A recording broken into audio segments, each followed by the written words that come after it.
passed. Yeah. To match, if you can switch it the other way, horizontal instead of vertical, it'll like it better. I believe I can do that.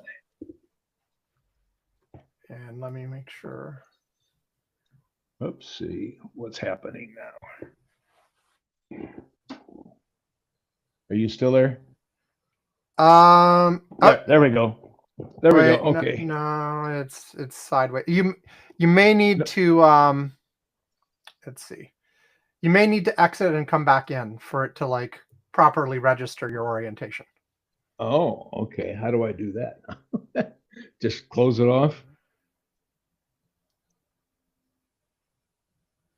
There should be like a leave button or something. Yeah. And then just enter again the way you did.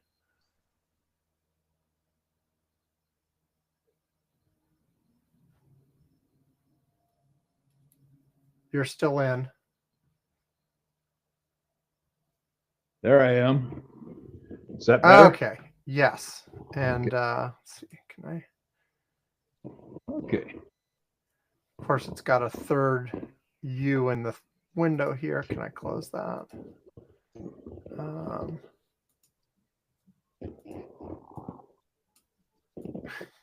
that's funny. Okay. There's my mug. Oh, is that the new one I sent you? Yep. Oh, no, it's the original. I think. Nope. This is one. It says, I think. I thought my original one was dead. Does it say what you call it? Specimen. Yeah, it says I hate Curmudgeon Corner. Oh, excellent. That's the right one then. That's the one. I thought it was because my original one got broken somehow. I don't remember how. I thought you said your wife stole it. Either way, you have a new one now. Yeah, either way. Okay. Well, let's see. There we go. Gonna hit the button on that. And how is the sound? I can hear you just fine. Okay. Did it? That might have improved it. But okay. Yeah, I moved it. I had it down next to my neck. Now it's almost in front of my mouth. Now it's where it's supposed to be. Okay. Amazing how it works better then, isn't it? Yeah, let me check this real quick. Blah, blah, blah, blah, blah, blah, blah. Okay. Have you thought about things you might want to talk about? I did indeed. I wrote down a couple things. Excellent. Then we can just get started. You can tell me while we're recording. Oh, okay. Sounds like a winner. I mean, we are recording already, but it's like before I hit the music. Okay, but let's do the thing. Here we go. All righty. Oh, I messed that up. There it comes. There it comes.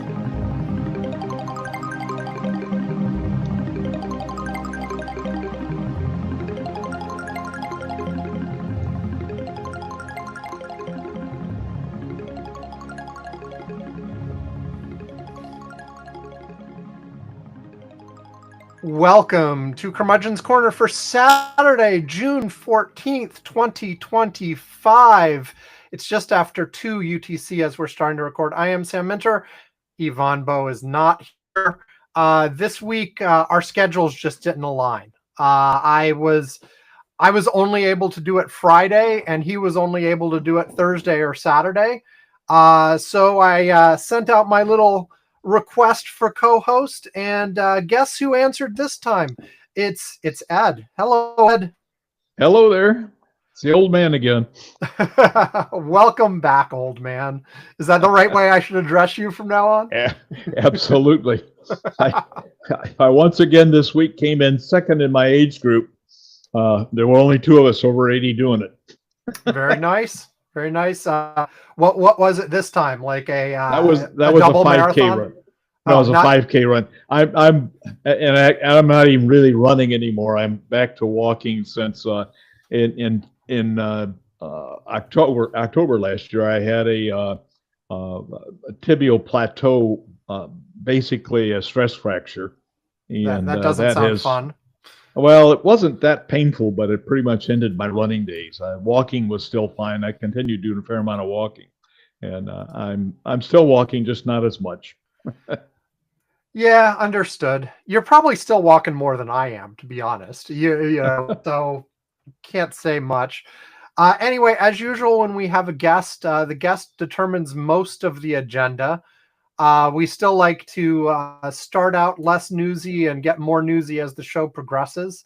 Um, and I might have a couple movies still. Like I have determined, I did a calculation right before the show started that, well, this only covered like November to January. I haven't like looked at the more recent stuff yet, but I am finishing. I'm either a movie or a TV show or a book about every 5 days. Woo. So like doing 5.1785 days to be a little bit more, or 857 to be a little bit more precise. But yeah, that means if I do one movie a week on this show, I'm never going to catch up. That's true. So I need to like start doing 2 or something. And yeah, so anyway, I should do a movie or 2, but you could always go to 3 days a week on the podcast. We could do that. We could do a podcast every day. There you go. It's just it's too much damn work. If we were ever to do it more frequently, it would really have to be more a spontaneous. We do the live stream, we hit stop, and it's done. Just however it comes out of the box, it's done. I don't do any prep. I don't do anything whatsoever. I've cut back so much on how much work I do, like editing these damn things. I'm very close to just taking it straight out and just exporting it and go. The things I do at this point are mostly automated as opposed to me doing stuff.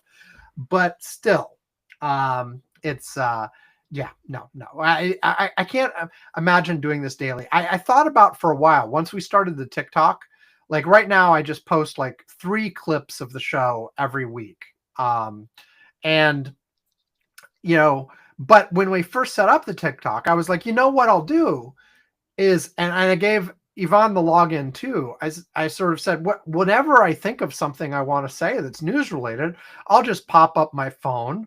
I'll record 2 minutes and I'll publish it. And boom, we'll fill the Curmudgeon's Corner TikTok channel with more stuff, not just the clips of the show. It'll be more engaging. It'll be more often, whatever. Because you need to succeed in that platform, you have to be posting all the time. And I thought about that. And the first few weeks, I was like, okay, if I think of anything, I'll do that. If I think of anything, I'll do that. And I just never got inspired to do that. So I didn't. And so it's only clips of the show. Because and I know lots of people do it. I follow people on TikTok who like post 5 or 6 times a day. And the things they post are just like a couple minutes long. And they're clearly just pop open their phone and talk into the phone for a couple minutes. Yep. There are people on TikTok who do much more elaborate productions than that and do all kinds of editing and fancy stuff. But there are definitely people out there succeeding on TikTok who are literally, a thought pops into their head, they open their phone, they record for a couple minutes, and they post it, and done. And they're doing fine. But I just never. Maybe I'll start thinking about it again. Maybe I'll get inspired at some point. But so far, my head just doesn't work that way. It's like it sounds sort of like a verbal Facebook where you write down when you think of something. Yeah, it is essentially like that. It's even in the other social media, I'm actually really bad at that. Like if you do look at, I'm not on Twitter anymore, but I'm on Blue Sky, I'm on Mastodon, and I am posting regularly on those. But my posts are mainly reposting stuff other people put out. It's only a few times a week do I do something that's actually me typing my own thoughts. And even then it's usually in reaction to something I read, and I'll make a comment about it. And I don't know, like this podcast is my main outlet for just like, hey, I'm going to talk about whatever. And I've just never made the mental shift to like do that in other forums. Even when I mean, I still have abelsmay.com is officially my blog, but I haven't posted anything there in years. And the thought was also there, hey, whenever I have something to say, I'll post something. Never really did. You know, the only things I posted are things where I created some sort of system and said, hey, every time this happens, I will post something about it or something. And it was very structured. I never did a free form off the top of my head, whatever. And I don't know. Maybe I should try again. Maybe I shouldn't. I don't know. So where do you want to start today? You said you had thought about things you wanted to talk about today. What is the lightest, least newsy thing on your list? We can start there. The least newsy thing, I was just going to say that my siblings, my brother, my sister, and I are going to be coast to coast participants in the No Kings demonstrations. Okay, yeah. My sister lives in Berkeley, and she's going to be in Oakland tomorrow for it. My brother's in Iowa City, and I'm going to be going. Actually, I'm going to go to a No Kings in the morning near here in Lambertville, I think it is. And then in the afternoon, we're going to Doylestown is having its own anti-Trump thing, so I'm going to go there too. Now, I don't get how you figured out that the anti-Trump protests aren't newsy, but let's go with it anyway. Well, by going to them. But yeah, no, and for anybody who doesn't know, I mean, hell, this podcast will probably go out after all of these are over. Almost not even probably, almost certainly will go out and just watch. I say that and then like I get inspired and put it out. But like, no, I was going to say it's nokings.org, and they are probably going to have more events after this weekend. So you can still go and check them out. But it's they have organized these protests all over the country. In fact, I think there are some in other countries as well. But mostly U.S. protests. And yeah, I'm just looking. Yeah, there are a few in Europe. It looks like few elsewhere. Yeah. So there are a handful in other places, but by far, it is a U.S. centric event because it is, the subject line. Oh, did I give the URL? Nokings.org. Nokings.org. You can go there and find out more, find out if there's one near you, whether it's the weekend that we're talking about or some later events.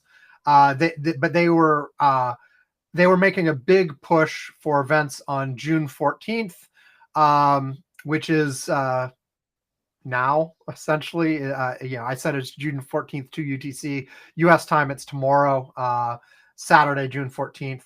And all over the country. I've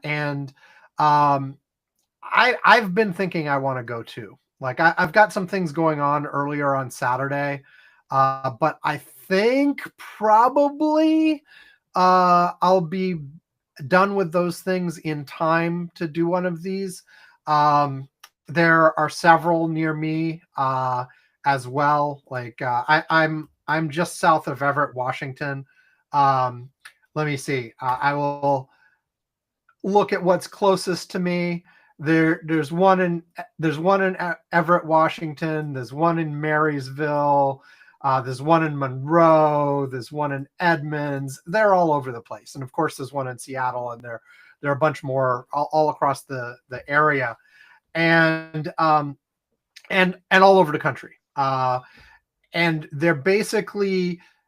There's a whole bunch of nonprofits and advocacy groups who have come together to organize these. So like each individual one is organized by somebody different. So for instance, the one in Everett here is by Snohomish County Indivisible.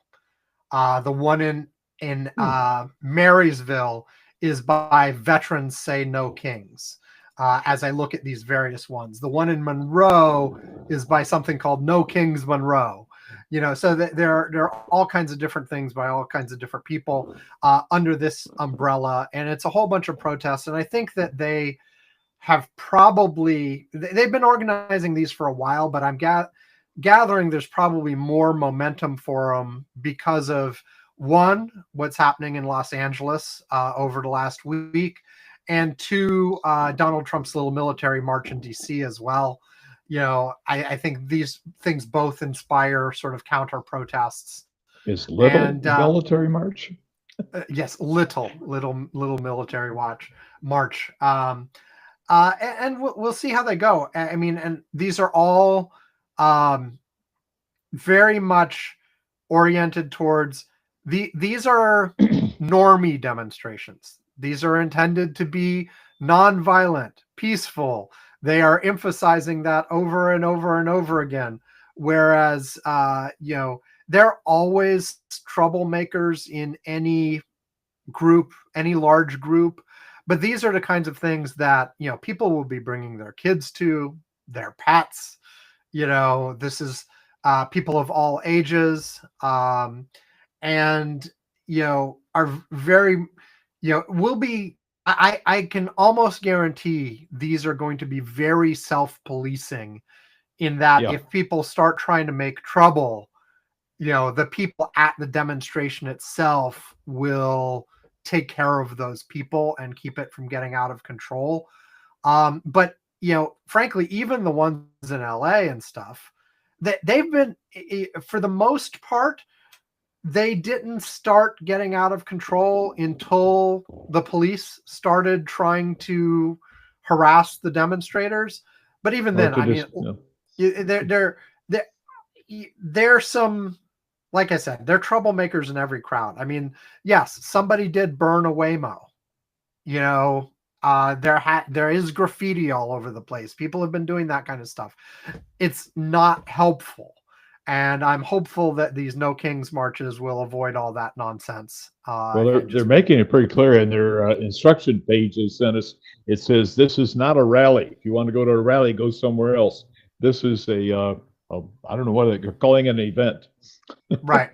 No protest signs, none of that, just the placard they're going to give us to put up over our head. Yeah, the one in Everett here is labeled that it has a rally, then sign waving. So it's Snohomish. So they're going to have both. Okay.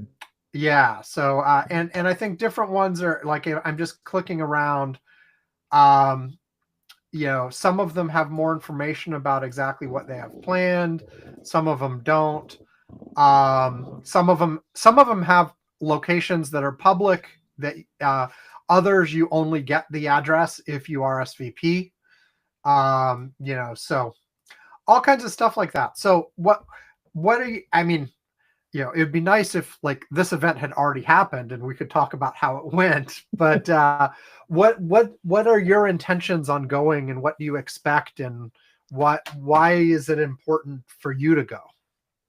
I think it sounds like it's going to be just sort of we're here and we don't believe in kings, and as they say, an event, not really a rally or a protest as such.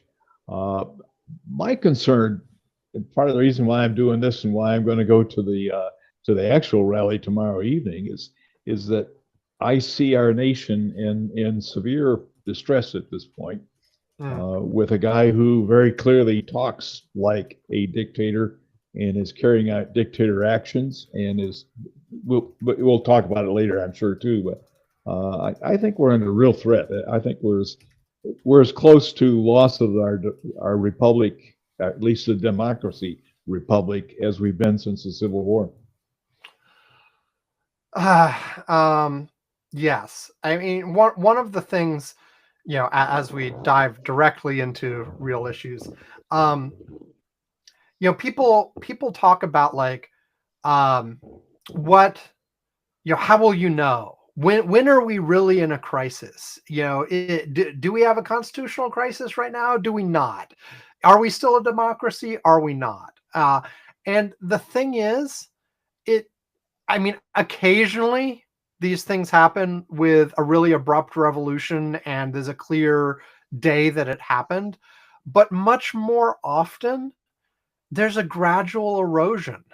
And there is no clear single day where everything is different than the day before. And instead, it's just slowly over time, things are different than they were before. And like even in, your out and out direct, like unabashed dictatorships, um, life goes on for most people. You know, people get up in the morning, they go to work, they go home. There's certain people that are harassed by the whoever's in charge, certain people that are taken away to prison and killed and everything else, when it gets really bad. But for the most part, 99% of the population continues to go about their regular day. And, they sort of slowly realize things changed. I mean, people talk about the myth of the frog in the boiling pot and all, which isn't really true. The frog does generally jump out before they are cooked. but, but, but yeah, it's a gradual thing. And I'd say, like, look, right now, if you look at the stuff that's already happening every day right now, in terms of, people argue, like, has Donald Trump directly violated a court order that has already been validated by the Supreme Court? But already there, well, first you can argue that yes, he actually has. The Supreme Court gave an order to get that guy back from El Salvador, and he is back now, but it took them like a month and a half to do it. But even before then, I mean, you're already softening the standards. Like before, it would be like you're violating a court order from any court. You don't have to appeal it all the way to the Supreme Court. You can appeal it to the Supreme Court, but in the meantime, you still need to obey it. Well, they didn't. Yeah. And so is that already a crisis? We've got the president giving a speech in front of military folks who were pre-screened for whether they were his supporters and instructed to cheer at his political statements. That's a dramatic change from how presidents have done events in front of the military before. That's a huge change from what the military has ever done. I was in there for 27 years, and it was made very clear to us we did not, as soldiers in uniform, ever express a political opinion. Afterwards, and you're sitting in your shorts around the bar at night, you can talk all the politics you want, but you don't say, I'm Colonel Haynes, and here's what you should believe. That was not done, and it shouldn't be done. Yeah, and at this latest, I forget exactly what event it was, but Trump was in front of a military audience, and they made sure the audience was screened so that anybody who had any qualms about Donald Trump would not be in the audience. They also screened it he said he didn't want any fat people. Like, so they screened. Well, at least someone decided there shouldn't be any fat people there. Yes. Well, yeah. I mean, this is the kind of thing that we know Donald Trump has in the past, like, complained because at a veterans parade, they included people who had lost limbs while they were in the military. And he said, nobody wants to see that. I don't want to ever have those people, in my presence again, basically. So I have no doubt that it came from the top, even if it was somebody anticipating what he would want. It clearly is what he would want. And basically making sure that when he, like, for instance, said bad things about Governor Newsom in California, that everybody cheered or booed when they mentioned his name, or cheered when he said that he'd go against him or whatever. And then, the calling out of the military for the situation in California, and arresting the congresswoman in New Jersey for that incident a few weeks back, and now indicting her, or the harassment of the senator in California this week. All of these are things that are direct, contraventions of what would have been normal in any other presidency before this. It's even stuff that Donald Trump didn't do in his first term. Well, his staff prevented him His staff prevented him. He's got a different staff this time. He's specifically chosen people who won't say no to these kinds of things. Yeah. And hell, for that matter, all the Dodge stuff. So when you talk about, are we no longer a democracy or whatever?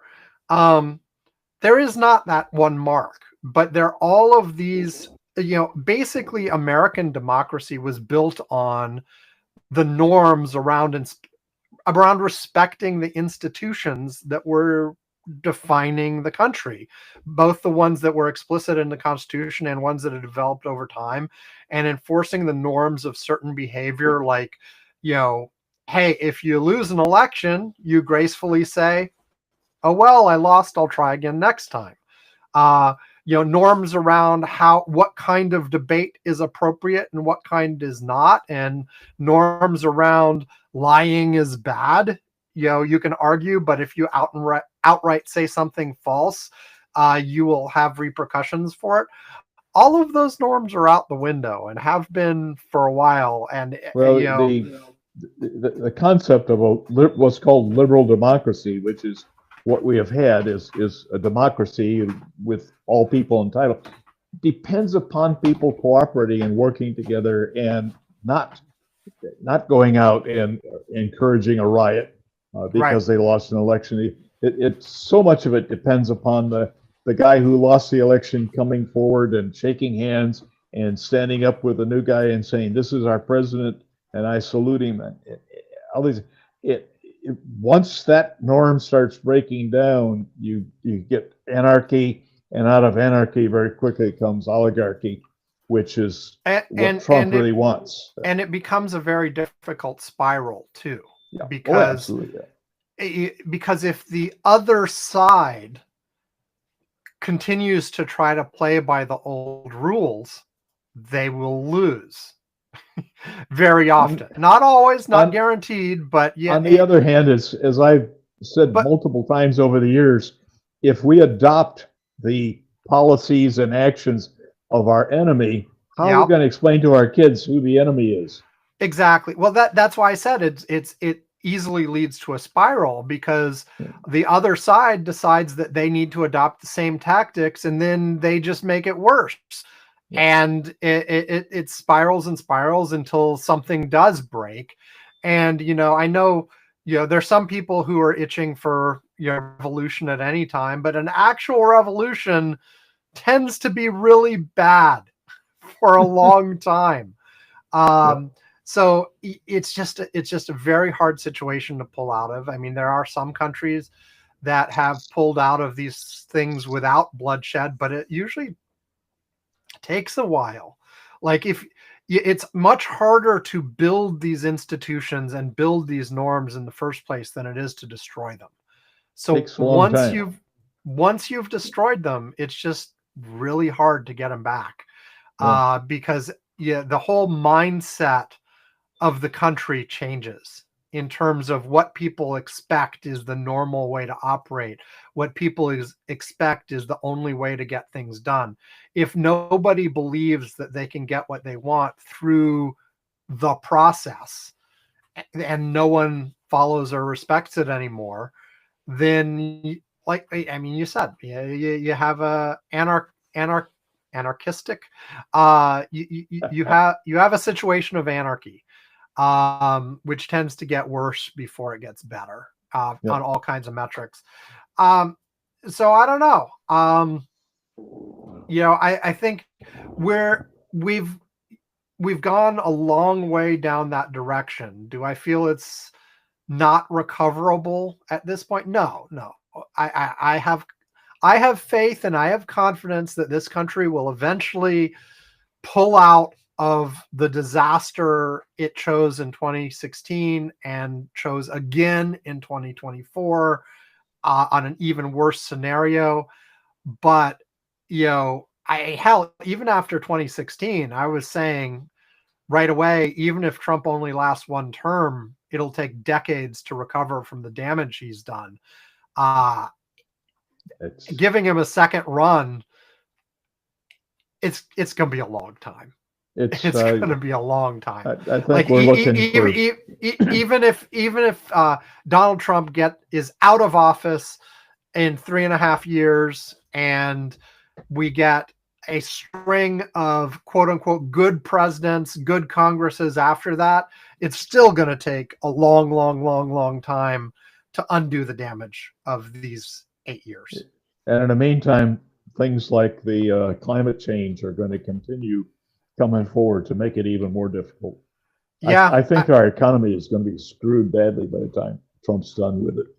Well, Excuse me. this is where, like, does the rest of the world step up if we're not, you know? Yeah. And that leads to further American decline for us not taking the lead in all kinds of things like this. But, one hopes that, the rest of the world can pick up the slack. But, it's just as likely that, Trump and Putin and these folks get what they want in terms of a multipolar world with spheres of influence that are competing against each other and each doing their own thing that is not particularly helpful to the world as a whole. You mean like H.G. Wells posited? All kinds of people did. Yeah. In 1984 also had that structure. That's what I mean. Yeah. Oh, that's George Orwell, not H.G. Wells. Geez. You're right. I'm thinking the wrong guy. But excuse my age. Yeah, Orwell. Yeah. But yeah, a triumph, 3 countries. Yeah, well, and honestly, this was how the world was generally perceived prior to the 20th century anyway. Yeah. I mean, the Portuguese and Spanish literally divided the world in half and said, you've got this side of the line, you've got that side of the line. And then the English took a huge chunk of it as well. And it was all just sort of like the great powers competing in what parts of the world do they quote unquote own.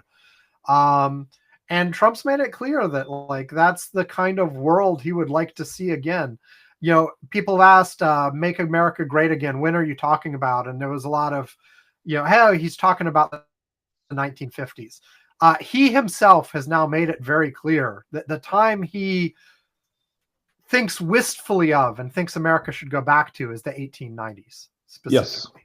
So. Yep, absolutely. The era that led up to the Great Depression.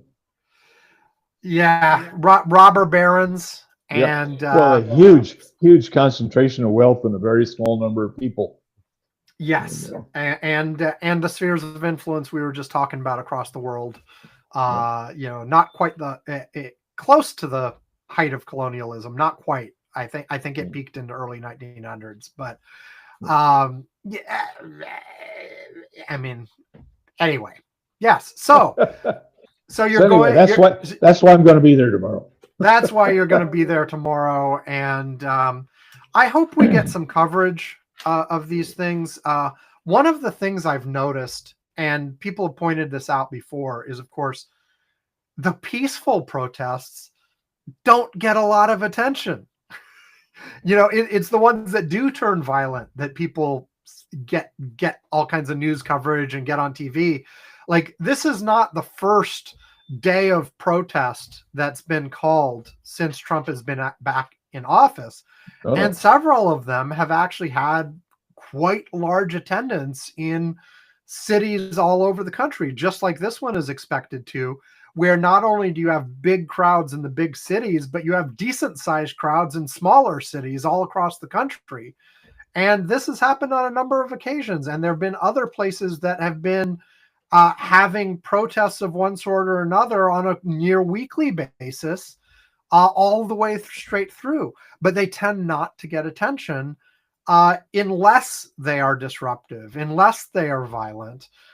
You don't really see it. I mean, just on a smaller scale, I mentioned last week, how I'm annoyed by my commute back and forth, but almost every single day on that commute back and forth where I'm going on I-5 from Seattle to Everett, Washington, there are people on the bridges over the highway holding up signs of one sort or another and, waving at the cars below and trying to get attention. Is that on the news? No.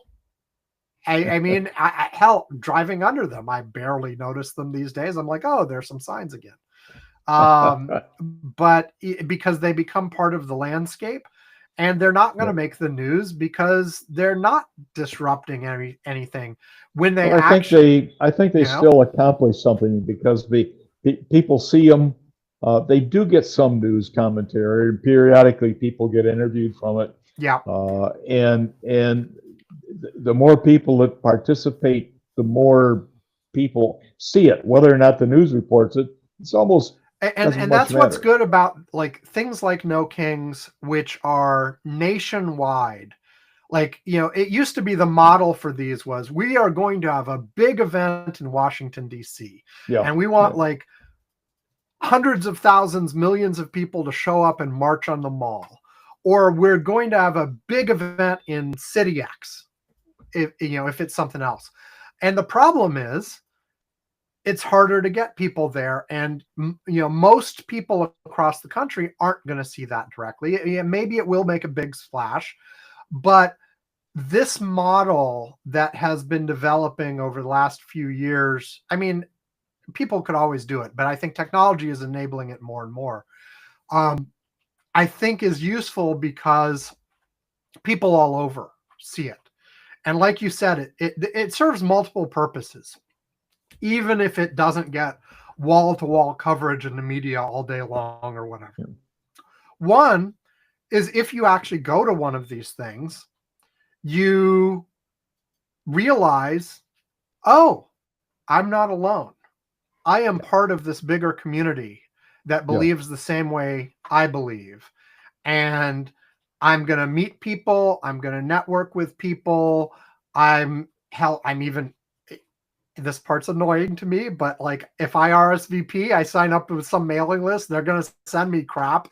And, and maybe some of these people will be inspired to do other things and get involved more deeply. Um, my wife, who's now a state rep, didn't start with events like this, but she started being heavily involved in online communities after the 2016 election, and gradually became more and more involved, became involved in in-person things as well, started helping to organize things, etc. She organized a couple of like rally events, parade things like this, and was involved in person in a variety of others. And, she ended up a state rep, just because she got more and more involved. And, out of every one of these that occurs, you may not get, hundreds of thousands of people who get more involved like that, but you'll get a few. And it helps get the next generation of activists and politicians energized. And even if that's not, any particular person, like I said, it helps build that awareness. And I think especially in redder areas, having the blue leaning people sort of get together and know they're not alone is helpful. But it's helpful everywhere. And like, I mentioned the people waving the signs over the highway. Yeah, even if I don't honk back, even if I'm just driving back and forth, there are thousands and thousands of people who just drove under those signs and saw them. Yeah. And maybe you don't convince anybody. Maybe you convince one or two people. I don't know. Maybe you get them thinking in a way they weren't thinking before. But you show a bunch of people that, oh yeah, there actually are a bunch of people out there who care a lot about this, and it's not a lost cause. There's stuff we can do. So even if a lot of the stuff is performative right now, I mean, let's be clear. Donald Trump won. The Republicans took the Senate. The Republicans took the House. The Republicans have been leading the Supreme Court for a number of years now. There is not a lot that can be directly done in policy terms at the national level. If you're in a blue state or a purple state, maybe. But so a lot of this is, solidarity and organizing and building up for the next battle. Now that, and it does make a difference. We've talked about the taco thing with Trump. Trump always chickens out. And even with this immigration stuff, there were reports in the last 48 hours that he's reconsidering how aggressive ICE is being, because people in the agricultural industry have been calling him, talking about how badly it's affecting them and how it's going to affect, this summer's crops and such, and that it will hit food prices and things like this. Landscapers, roofers, all of these All of industries those. and that's part of the foundation. It's hard to run a factory without a roof. Yeah, and so Donald Trump is saying, change is coming. We might change some of this stuff. Yeah. Because he's discovering that going full on out Stephen Miller may be losing him support. And what we found, immigration and tariffs both seem to be one of the areas that he actually does have some deeply held opinions, as opposed to just doing whatever it takes to give him more power and more money. But even there, he's proving to be somewhat practical, where, if it looks like it's backfiring, he backs off. And so I don't know, there have been a number of cases where the really loud opposition has led to dropping polls, which in turn has led to Trump backing off. Yep. And so there you go. And not every time. And I fully expect in some cases it'll make him dig in further. But the trouble is that even if he backs down, he's got guys like Hegseth and Stephen Miller and what's his name, Bannon. Stephen Bannon. These people they don't back down because Miller doesn't give a damn. Miller wants to see people with brown skin killed. And just like we just saw with Elon, though, like in the end, Trump is president. If any of these, if Trump starts believing that any one of these people are actually hurting him rather than helping him, he may get rid of them. Yeah, he may get rid of them. He has no hesitancy to throw people overboard when they are no longer useful to him, or when he senses any level of disloyalty.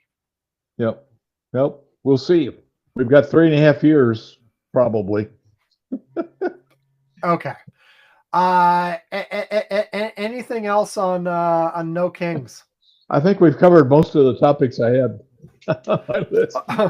Let's hear about a movie. Well, we're done. Thank you very much, everybody. Now we got to hear about a movie first. Okay. Well, let's take a break, and then maybe the next segment can be movies. You can do some movies too, and or TV shows or books or whatever you want. The next segment will be media. So time for a break, and as usual, I have to find the right break to run. This time it will be this one. Okay, I'm going to run and get more water. Here comes. Be right back. It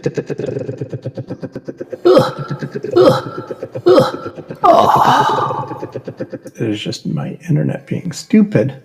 My internet is being stupid. It's a new song we will make.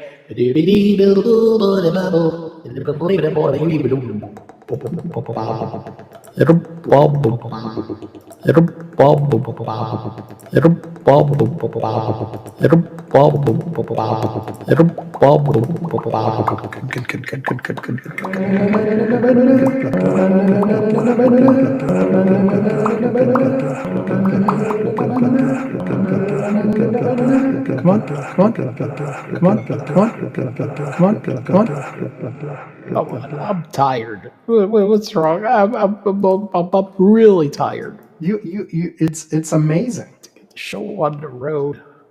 There's a road? There's a road? Oh my God, there's a road.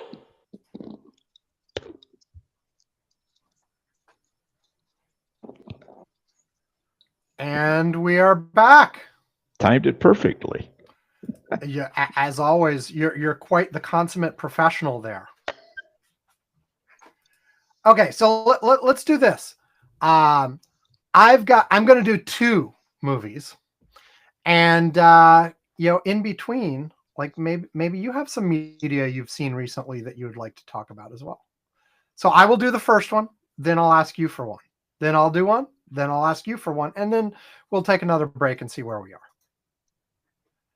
I see Ed like thinking deeply about what he might want to talk about. I'm thinking the last movie I saw was Wicked. Was which? Wicked. Almost okay. a year ago. Well, that's okay. You can talk about that, or you probably watched some TV or read some books. Those are fine too. Actually, I guess that's about as recently as you've been hitting them too, isn't it? Yeah. Well, the one I'm about to do, I watched on August 19th of last year. So we're not quite a year in the past. And this is why I have to start doing like 2 a week instead of 1. But I'll try to make them slightly faster, I guess. Is faster the right word? Okay, this first one is I mentioned this last week. It's Judas and the Black Messiah, which is a biographical historical drama from 2021. Okay. And I told Yvonne last week it was more a film festival film than it was like a mass popular film that everybody would know about. Its budget was only $26 million and it made $7.5 million. So it lost money at the box office. But the basic thing is it is this. Okay. The Wikipedia like one-liner is the film is about the betrayal against Fred Hampton, chairman of the Illinois chapter of the Black Panther Party in late 1960s Chicago, by William O'Neill, an FBI informant. And so it's a biopic. So it's, based on a true story, but fictionalized. And, so it's not an actual documentary. There are actors playing the parts. They've made up dialogue for situations that, we don't have actual transcripts of, etc. And as is usual for these kinds of things, I don't know specifically about this one, but for this kind of drama, they often sort of make composite characters so that you have less people to keep track of than real life. They simplify certain situations. They heighten others for the drama. In any case, it was basically a situation where this guy, William O'Neill, was arrested in Chicago for trying to steal a car by pretending to be an FBI agent. That was his scheme for like stealing the car. Instead of like, pulling a gun on somebody or whatever, he pretended to be an agent and take the car, and he was caught, and they basically made a deal with him that if he was acting as an informant for the government and worked to try to infiltrate the Black Panthers, that they wouldn't charge him for the crime that he had clearly done. And so over the next few years, he got into the Black Panthers and rose up in the ranks of the Black Panthers while always secretly being an informant for the feds. And then eventually this whole situation, I'm mixing a couple things up. So the guy I talked about got close to this other guy, Hampton, who was forming alliance with various gangs while working with the Black Panthers as well. Hampton became the one who became further up in the leadership. And, he was eventually betrayed, like it said. Yes. Hampton was betrayed by O'Neill. Anyway, that's the drama of the thing. Spoilers, sorry. I'm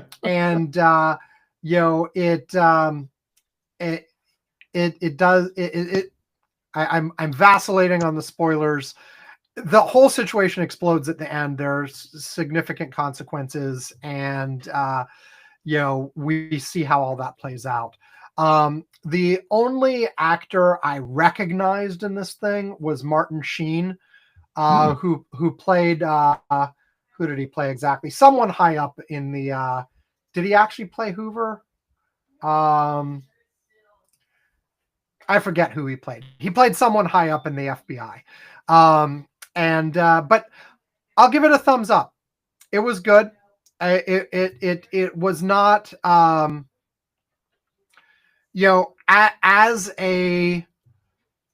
this kind of sort of biographical historical drama, blah blah blah. It's definitely not your like.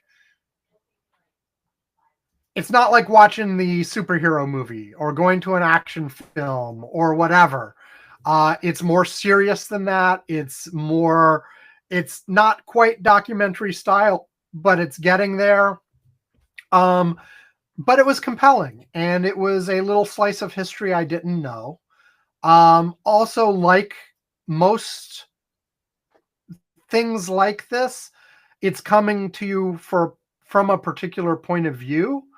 So it's hard when you watch this knowing, okay, how much of this was real? How much of it is spinning it to make this guy look good? How much of it is spinning it to make this guy look bad? And as opposed to what really happened, and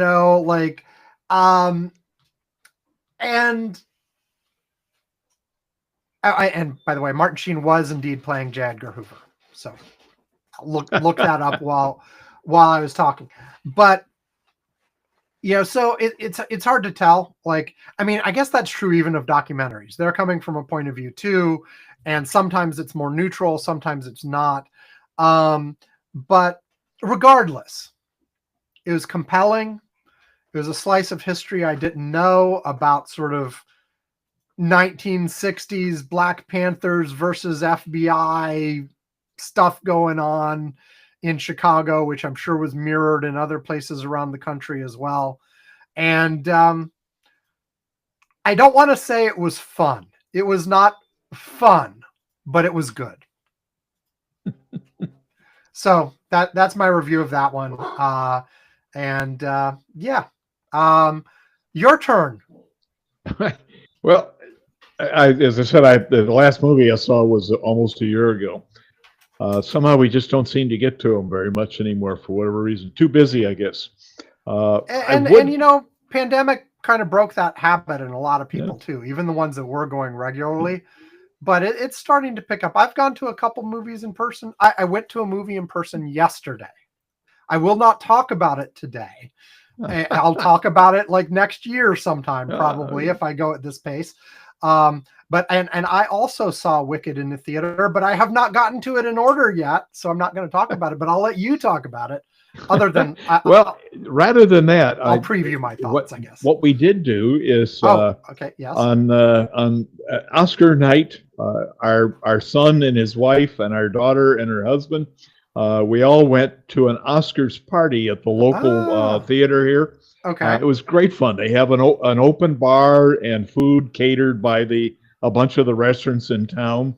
And then when the Oscars start, we all go in and fill up the whole theater. I have never watched an Oscars show clear through. I watch a few minutes of it and get bored out of my skull and go off and do something else. I think years ago, I went through maybe 2 or 3 years where I actually forced myself to watch all of the major award shows from beginning to end. But that's your OCD coming in again. That's my OCD coming in. I was like, I'll watch all of them so I know what's going on, and I'll watch the Oscars so I'll have an idea. Oh, these were the important films of the year. Blah blah blah. I'll watch the Grammys so I'll know what's going on with that kind of stuff. I'll watch the Emmys. I don't think I did the Tonys, but if somebody does an Oscars party like that, in the theater.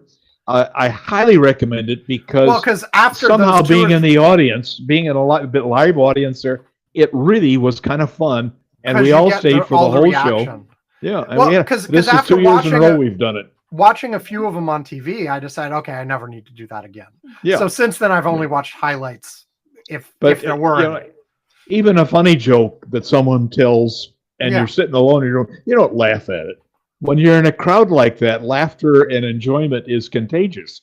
And Right. pretty soon things that are even necessarily that become kind of entertaining and fun. So yeah, it was good time. If there's one going on, I would say go to it, because it's if it includes dinners and drink and everything else, I know it's 45, 50, 60 bucks a person. It's worth it. It's a 5-6 hours of entertainment, and it's clearly worth it. Now, watching the Oscars in person at a party didn't inspire you to immediately go out and like seek out where you could watch all those movies? No. Not for any of them? A couple of them. Well, we had seen a couple, 3 of them last, because we did go to. We had seen Wicked, and we saw Oppenheimer, and a few of the other shows that were nominated. But no, we just somehow don't seem to get to the theater that much. We're even contributing members. Now, Ed, you don't have to watch movies at the theater. Like 99% of the movies I watch at home. Well, I'm doing that. My wife sort of dictates what we watch. She watches a lot of them, and she likes to get the old series or any series and binge watch it over 3 or 4 days. You will watch 10 years of episodes. So right now we're watching one that's it's an FBI versus the CIA thing to do with a lady who's been tattooed. I don't remember the name of it. That's helpful. And the tattoo, she was kidnapped and brainwashed, and the tattoos are clues to crimes that are coming up. So they solve what a tattoo means, and then they go out and stop the crime. But that's not a good. It's kind of fun. Tonight's episode. Geez, I'm going into another one. This will be my second. Tonight's episode showed that the leader of the FBI group had participated in a crime arrest is it program called Blind Spot? That's it, Blind Spot.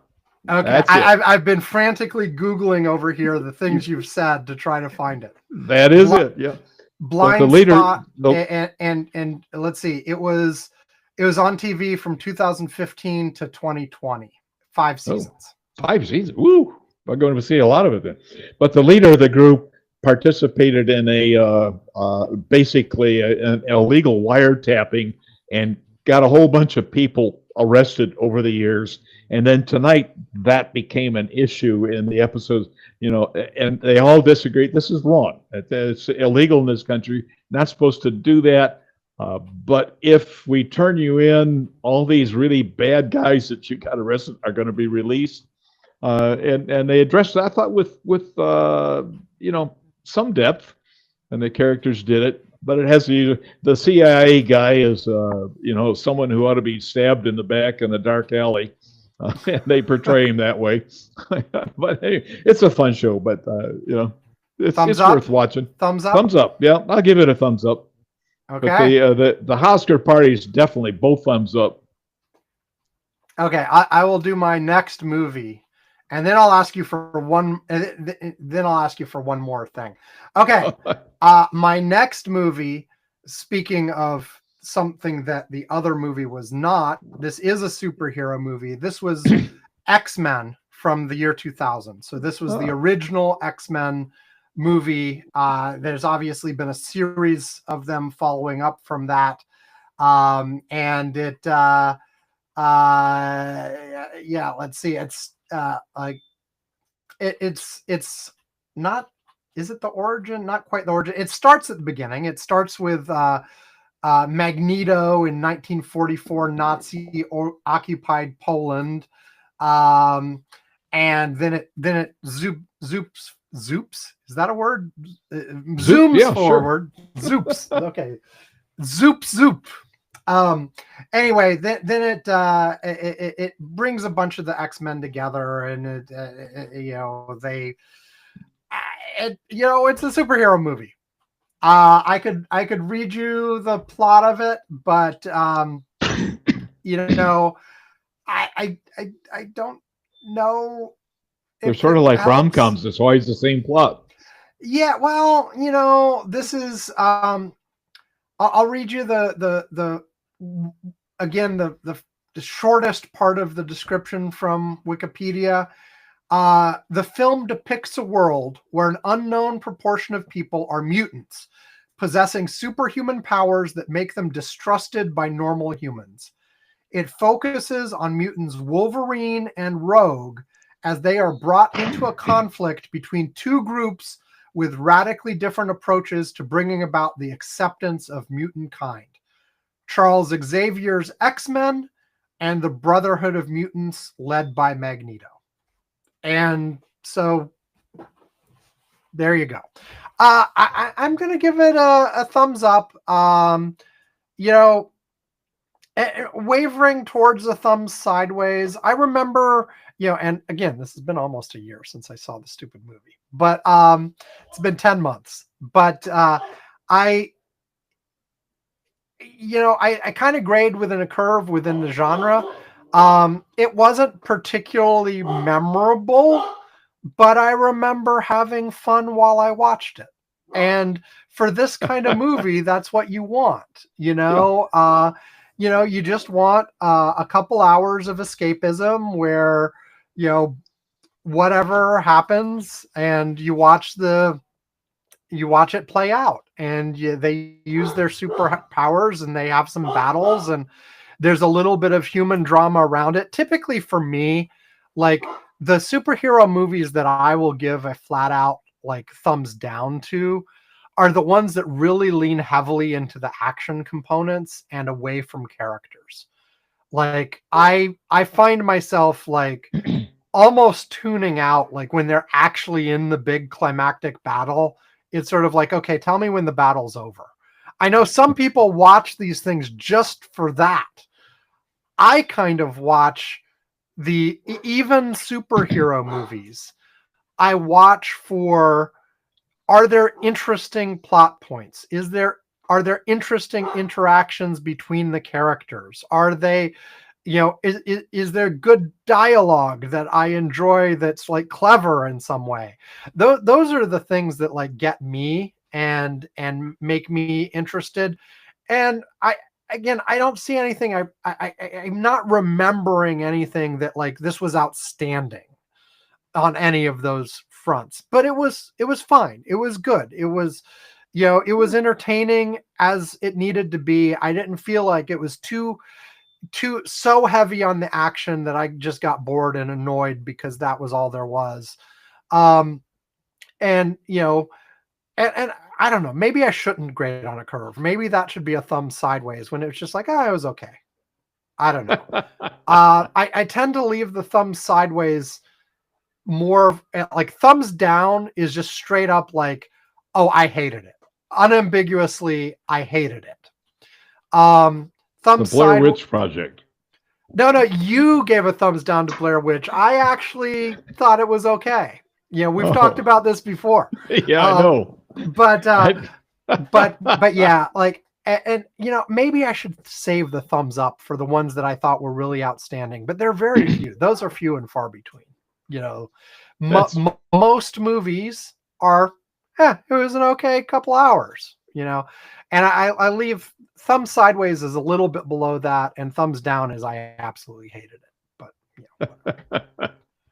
okay, that was mine. So then the next one I want to know, because you mentioned it a couple times, what did you think of Wicked Part 1?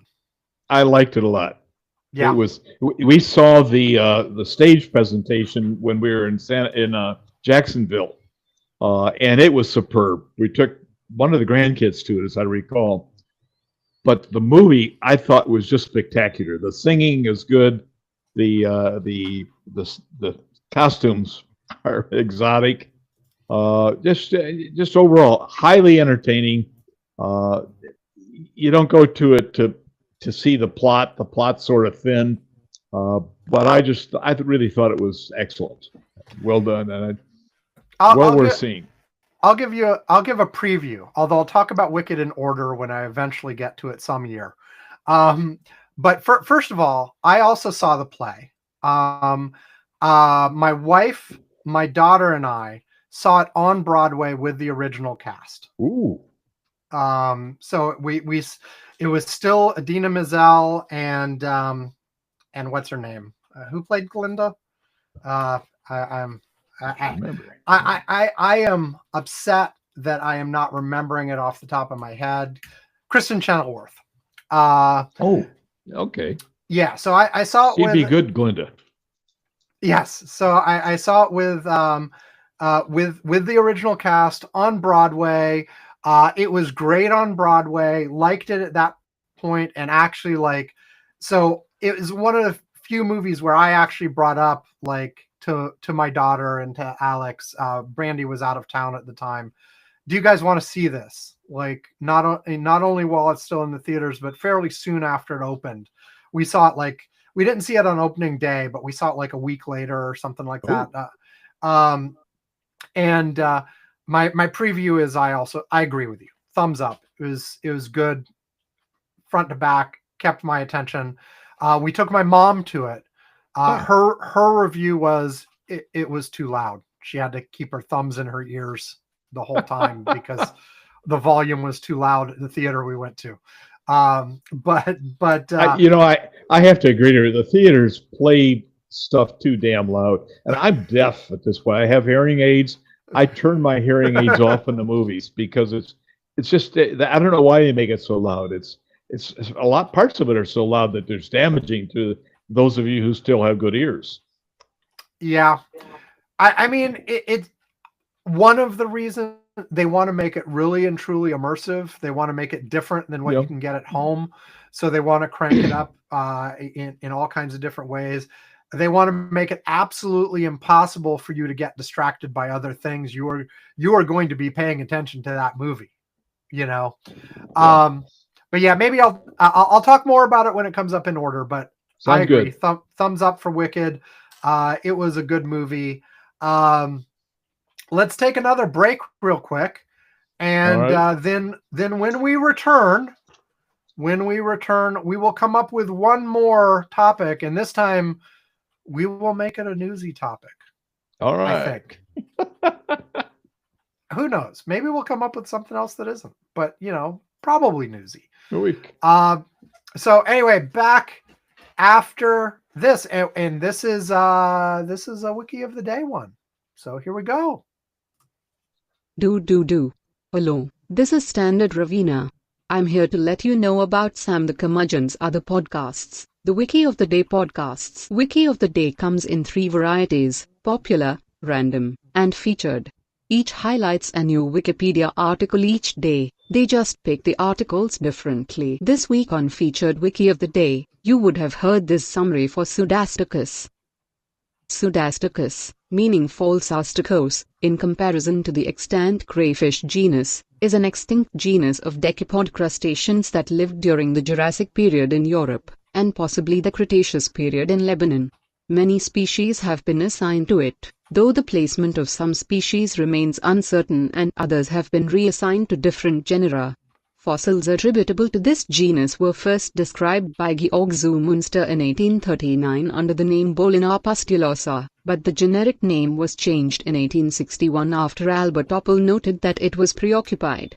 The genus has been placed into different families by numerous authors, historically being assigned to Nephropidae or Protostagetae.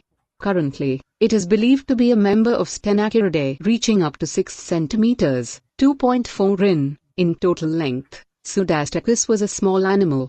Members of this genus have a crayfish-like build, possessing long antennae, a triangular rostrum and a frontmost pair of appendages enlarged into long and narrow pincers. Deep grooves are present on the carapace, which is around the same length as the abdomen. The surface of the carapace is usually uneven, with either small tubercles or pits. Sexual dimorphism is known in P. pustulosus, with the pincers of females being more elongated than those of the males. There is evidence of possible gregarious behavior in P. lemnivosus in the form of multiple individuals preserved alongside each other, possibly killed in a mass mortality event. With the oldest known record dating to the Cenomurian age of the early Jurassic, and possible species surviving into the Cenomanian stage of the late Cretaceous, Pseudastacus has a long temporal range and was a widespread taxon. Fossils of this animal were first found in the Solenhofen limestone of Germany, but have also been recorded from France, England, and Lebanon. All species in this genus lived in marine environments. That's all there is to it. See? Fun, entertaining, educational, and short. Okay, now look for and subscribe to the Wiki of the Day family of podcasts on your podcast playing software of choice, or just go to wikioftheday.com to check out our archives. Now back to Curmudgeon's Corner. Do. Well, there we go. I hope you learned a lot, Ed. As she was reading that, it occurred to me, what must be the life of a scientist when his grandchild sits on his knee and says, "What did you do, Grandpa?" And he says, "Oh, I classified worms from 10 million years ago." Yes, well, this one was a crustacean, but yes, there are scientists out there whose entire career is classifying worms from 10 million years ago or whatever. There you go. So, and there are certainly some times where I am jealous of that career, and that would be, when my phone rang at 1 o'clock in the morning for someone who had broken an ankle, I was sort of thinking maybe classifying worms would be nice. Yes. And not the intestinal parasite kind. Right. Anyway. Okay. So, Ed, do you have a preference for a last topic of the show? Well, I guess the most current thing, I mean, we've already talked pretty much about what's going on in LA and in our presidency. We touched on it. And I'm tired of talking about him anyway. Okay. Yeah. But how about just a real brief rundown of what's going on in Israel, which is, to me, the Israel attack on Iran is what I would call an offensive operation.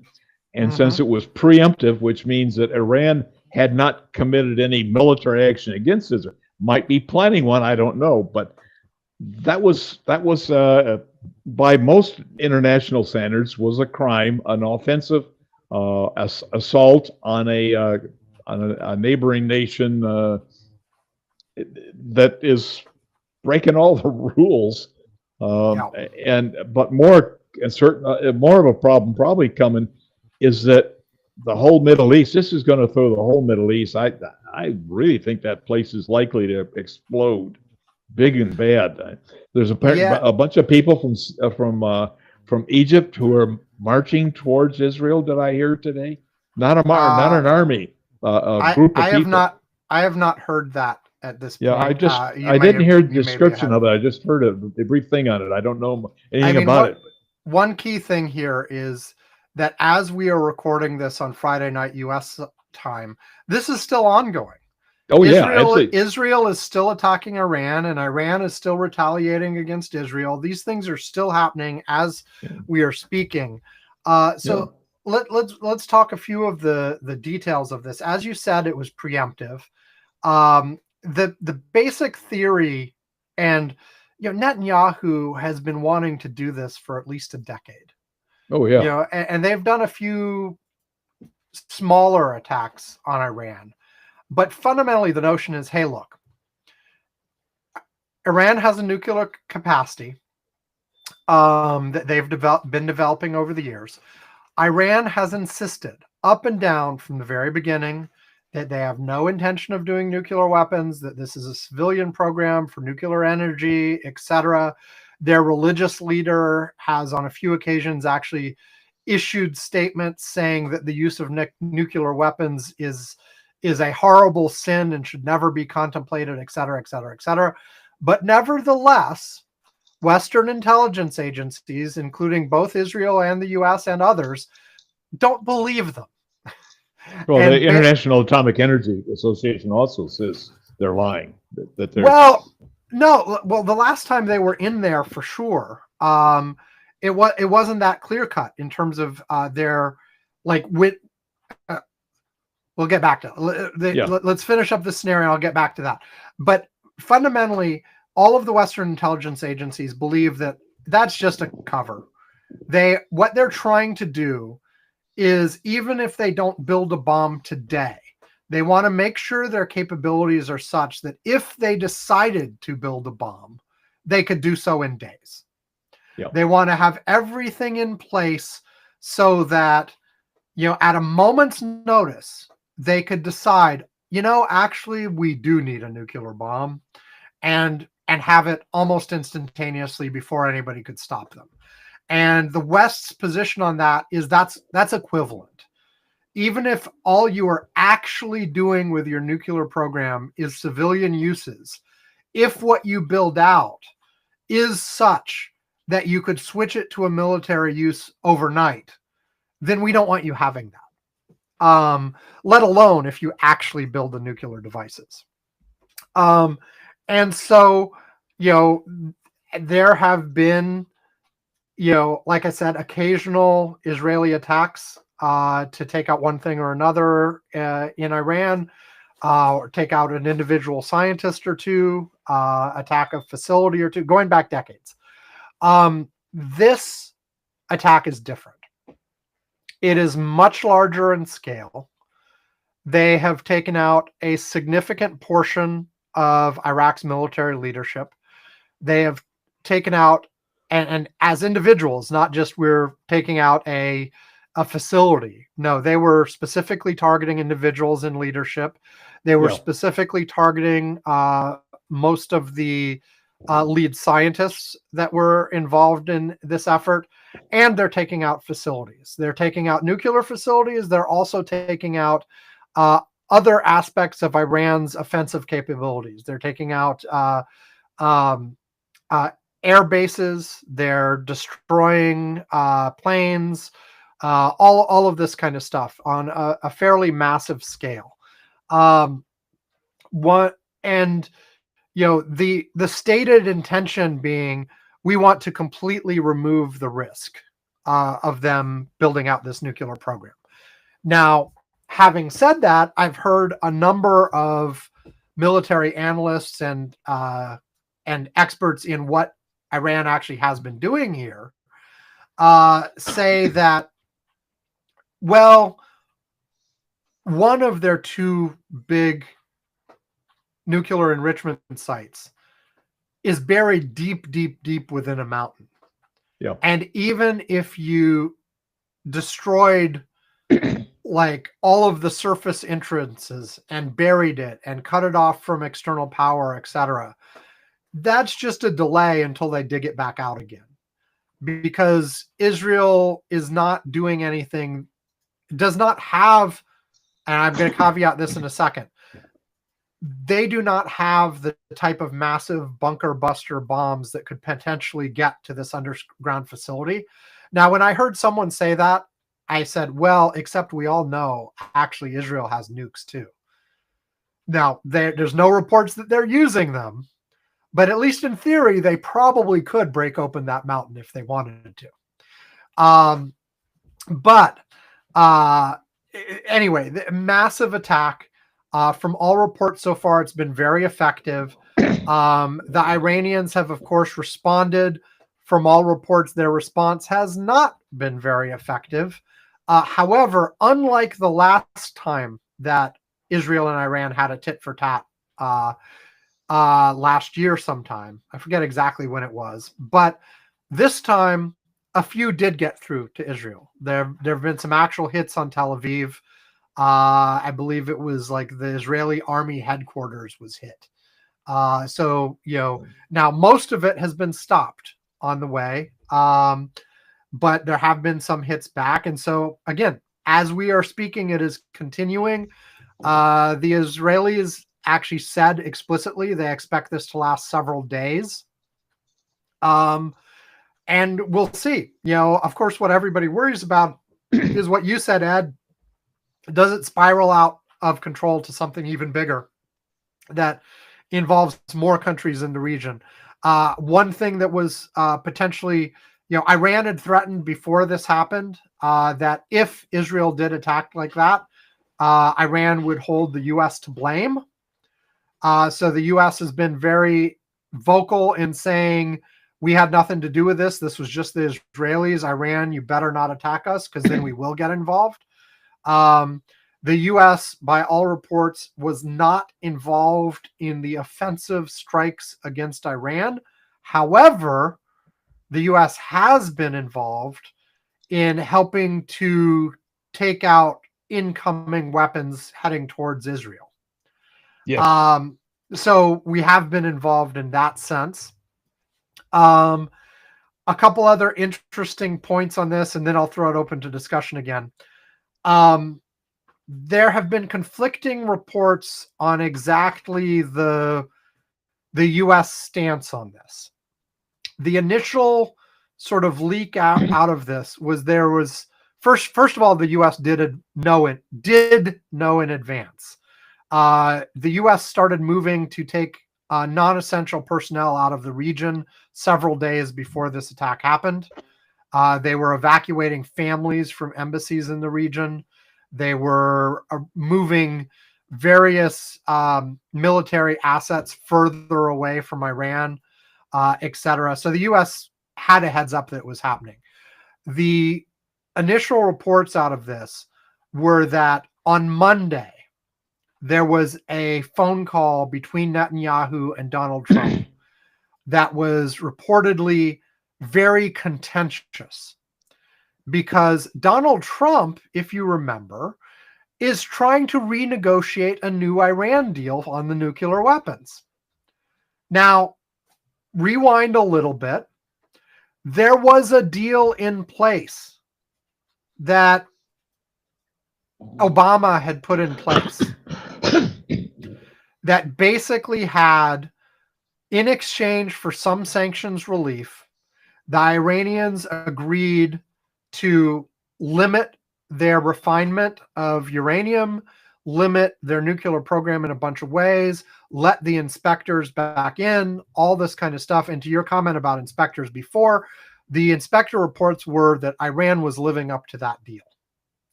Now, the Netanyahu and a bunch of conservatives in the U.S., including Donald Trump, had a big problem with this deal because they read it as this deal allows Iran to build nuclear weapons. And the reason, as far as anyone can tell, was because the deal had an end date. The deal basically said we have all these restrictions in place for 10 years, but there was no agreement past 10 years on what would happen. Now, of course, the Obama administration's stance on that was the intention was to build trust during those 10 years and then continue negotiations on what things would look like after that. And potentially, no one would say this out loud, but if you could improve relationships enough during those 10 years, maybe you would even normalize relationships at some point and, solve the nuclear issue as part of the way. There was also a lot of contention about how the nuclear deal that Obama negotiated was only about nuclear weapons and nuclear development. It did not include Iran. There's a difference. It did not include Iran's other activities to be militarily involved in the region. So it did not involve their development of missiles. It did not involve their participation in the war in Yemen. It did not involve their participation with various groups in Lebanon and Syria and even Hamas. All of these things. And so when Donald Trump came in, one of the very first things he did was pull out of this agreement. And of course, Iran is like, okay, well, if you've reneged on the agreement, we do too. And that's when they resumed development. Yep. And so now Donald Trump got back into the presidency, and he's apparently, they have now had 5 direct meetings between Americans and Iranians. Because at this thing, I will give Donald Trump some credit. Like, one of the things that he has no compulsions against doing that I think is actually the right approach, as opposed to, is he's just talking directly to the Iranians. None of this, like, we'll work through intermediaries, whatever. No, there's a U.S. envoy talking to an Iranian envoy straight up. We're going to negotiate this, whatever. He did the same thing with North Korea when he was president last time. This is something that Obama and Biden won't do. They'll like work through intermediaries and blah blah blah. And in some cases it's just like, yes, just get them in a room and start talking. We recognize that you may not like them, but at some point you need to talk to them, and talking through intermediaries doesn't really help anything. Just talk to them. But anyway, the 5 meetings that already happened. Apparently, as far as anybody has reported, what Donald Trump was trying to get out of them was essentially just going back to the agreement he'd ripped up last time he was president. Yeah. With maybe some small minor changes sprinkled around the edges, so he could say that he was right to kill the Obama deal and this one's so much better, but substantively it was about the same. But the Iranians weren't budging on I think the sticking point I heard was they still wanted to do some of their uranium enrichment because they stick to the line. They have a civilian program that they are legally allowed to do under the non-proliferation treaty that they signed with certain reporting requirements and et cetera. And they want to be able to do what they're supposed to be allowed to do under that treaty. And they were not budging on that. And so back to the meeting between Trump and Netanyahu, Trump was apparently trying to get Netanyahu not to do this because he wanted to continue his negotiations with Iran. Because, this guy wants a Nobel Peace Prize. He'll solve Ukraine in 1 day. He'll solve Gaza in 5 days. He'll solve the Iranian issue. One of these things he wants to get a Nobel Peace Prize out of. But anyway, he was telling Netanyahu, please don't do this right now. We are actively negotiating with Iran. Give peace a chance. We're going to try to make this do this. We're going to try to make this happen. We're going to get a deal. And Netanyahu is like, no, absolutely not. Because Netanyahu never wanted a peace deal out of this. He never wanted some scenario where Iran is bound by some agreement that may or may not be enforced over the years. He hated the agreement Obama put together, even though by all objective reports, it was doing what it was supposed to be doing and keeping Iran from developing beyond a certain point. He was never happy with that. He does not want a deal now. He wants to just go in there and destroy as much as he possibly can. And there was reporting in the last 24 hours that the Israelis recognized they probably can't actually fully destroy the nuclear program in Iran, but they want to weaken it enough to delay it significantly. And they're making noises about hoping that this gives the Iranian people an opportunity to overthrow their government, blah, blah, blah. But right. Okay, let's get real here. The one way, better than any other, to bring people behind a leader who isn't necessarily that popular in the first place is an external attack. George W. Bush was not super popular in the first few months of his presidency. I mean, it was middling. Okay, he wasn't like as unpopular as Donald Trump is, but he wasn't like a super popular president. Sorry, I want to both him and let's talk George W. first. Then we had 9/11. His approval rating went up to like 90% because the country had been attacked and everyone rallied around him. And the afterglow of that lasted for years. Until he started killing it himself with the Iraq War.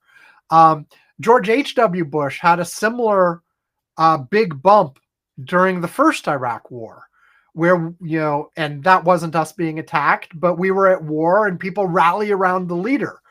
And so, if there was any chance of Iran liberalizing over time, the quickest way to kill it is something like this.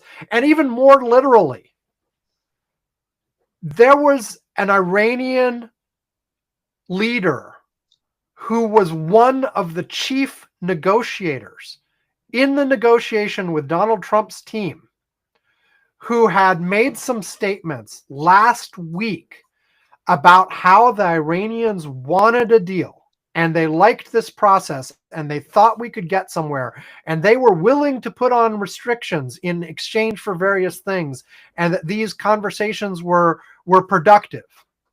And Donald Trump on his social media reposted the statement from this Iranian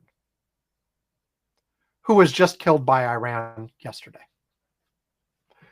You know, so one of the people who was actively involved in the negotiations with Donald Trump, actually, apparently several of them were.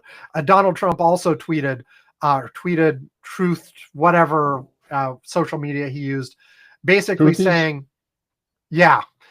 But he basically said, look, you know, we were coming towards a deal, but unfortunately, most of the people we were talking to are dead now. But Iran can still make a deal if they want to. Let's talk. Meanwhile, the Iranians have officially said they were supposed to meet again on Sunday this weekend. The Iranians are like, yeah, no, that's not happening. You know, duh. And I gotta believe, like, in addition to like actually destroying the things they're destroying and killing the people they're killing, that one of Israel's actual explicit goals, if you looked at their planning, was to kill these negotiations. They had no interest in these negotiations going anywhere. And then my guess is that's exactly right. yeah. And finally, one last thing related to the meeting between Netanyahu and Trump. I mentioned that a lot of the initial reporting was that this was a very contentious meeting, and Donald Trump was like, no, don't do it. And Netanyahu was, yeah, we're going to do it. And that basically Netanyahu explicitly defied Donald Trump's wishes in order to do that. There has been subsequent reporting that says, even though that is what the Trump administration is saying publicly, that privately at the actual meeting, they did not express any objections whatsoever, and in fact gave a green light to this. Could be. So could be. Like, can't trust anything any of these people say. Netanyahu and Trump are both liars and disingenuous in all kinds of different areas. So there's no reason to trust either of them until you have sort of reports from independent third parties. And I don't think we have that at all right now. We have sort of Israel saying one thing, Trump saying another. And the whole notion is that they made a private deal, but publicly agreed to say something different. And I think part of this was coming out because it was actually the first narrative was looking bad for Donald Trump, because it was basically like he tried to get Netanyahu to act in a certain way, and Netanyahu told him to go fuck himself. And that doesn't make Donald Trump look particularly good. So maybe this counterspin here now to try to reframe that in a way that says, oh, no, actually, this is once again just Donald Trump playing four-dimensional chess. So I don't know. What do you think of all this, Ed? I know you're scared of escalation. Anything else? I'm not sure how we prevent from escalating. You know, they flew through Jordan air to get there. They flew through Iraqi airspace to get there. We're helping They refueled Israel. over Syria. Yep, we're helping Israel to shoot down missiles coming at them, which sounds to me like we're participating in some form. Well, you know, the model is the last exchange. I mean, this is much bigger than the last exchange, but last time around this happened, and it wasn't that many months ago. I forget exactly how many again. I said last year before, but I don't even know. But it wasn't that long ago. You know, there was an Israeli attack on Iran. Iran attacked back. There was a tit for tat, went back and forth a couple times, and then it stopped because nobody wanted the further escalation. So far, the Iranians haven't attacked U.S. interests as part of this back and forth. And last time, the Americans and the Jordanians and the British and a whole bunch of others were also involved in sort of shooting down the missiles coming from Iran towards Israel. So if they are again, it's no different than last time. Yeah. The difference is only is the scale, and can Iran like stop in a way that allows them to save face and not actually destabilize the regime there. I said everybody rallies around the flag when the country's attacked, but maybe if they look too weak, that changes. I don't know. Yeah.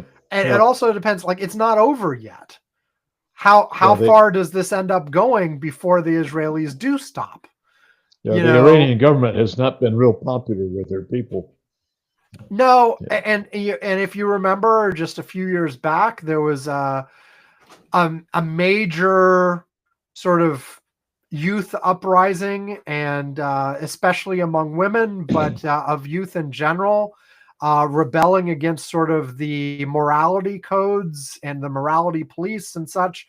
And that got really big for a couple months and then got quashed, violently squashed.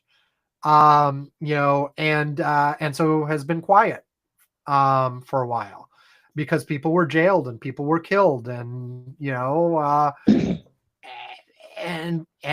repression works, and so, but we'll see. But it again, it's not the kind of scenario where that kind of thing flourishes is when it's internal.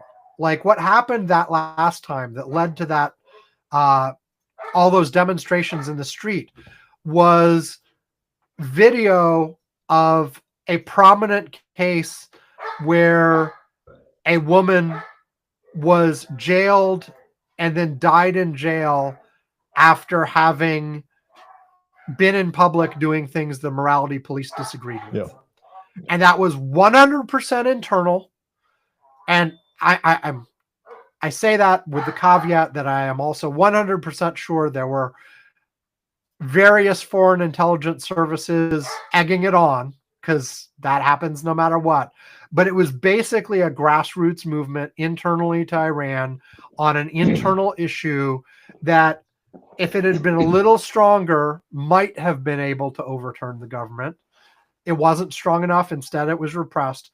But with this kind of thing, where you have an external attack on the country, that's the kind of thing where people rally around. That's not the kind of thing that tends to weaken movements, or weaken the people in power.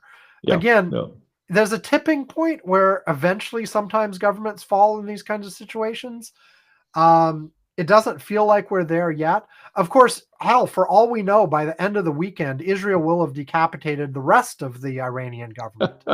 Right now, that may be harder to do. They killed a lot of they killed quite a few generals, apparently, the head generals in the Revolutionary Guard, and they killed a bunch of scientists. But they did not, like, so far, go after the country's president, the country's religious leader, leaders in the cabinet, things like that. Maybe they will, but they sort of have been focusing on the military side. Although, as always with these kinds of conflicts, there are reports of civilian deaths as well. Just because, you go after the scientist living in his apartment building, you hit other people in the apartment too, that kind of thing.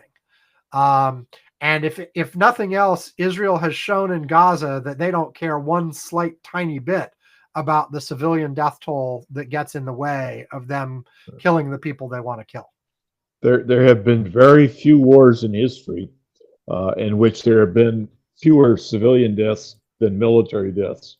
The vast majority of the time, it's been highly skewed towards civilians. And even, especially when you add on effects, like not just killed directly by weapons, but killed by, lack of food or medical care, because infrastructure has been destroyed and that Sure. kind of thing.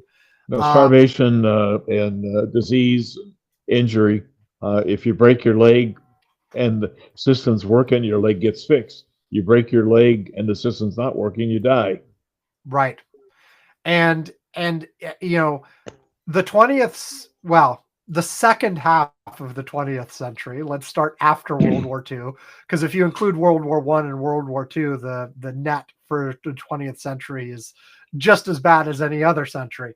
But the second half of the 20th century was much better along those lines than most of history.